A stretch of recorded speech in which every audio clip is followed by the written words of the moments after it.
Thanks for tuning in to another episode of Christy's Science Salon. Just trying to ensure that I'm in flow today.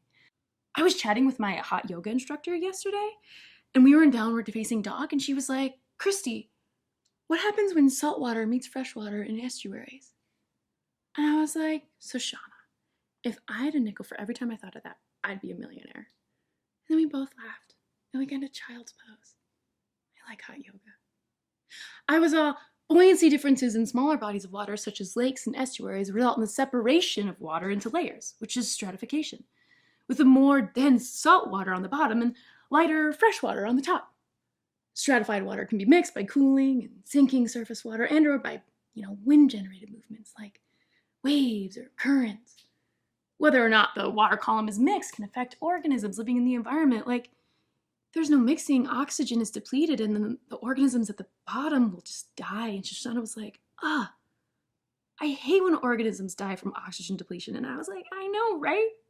And then we got into tree pose. And she was like, sometimes I understand things better if I examine them with my third eye.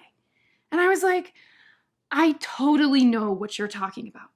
Sometimes I have to listen with my third ear.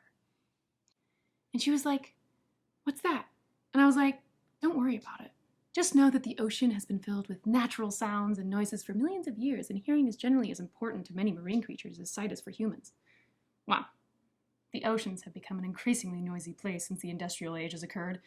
Ambient ocean noise is estimated to have increased 10 decibels between 1950 and 1975. And so Shauna was like, I know sound is a vibration that emanates a typically audible mechanical wave of pressure, and that sound travels a lot faster and louder in water. And I was like, totally. So let's start brainstorming ways to keep it down out there and eliminate our human-produced ocean noise pollution. She agreed, and we got into cobra pose. Okay, guys, until next time, namaste. And please subscribe. Okay. Oh my God, it's the best kind of water.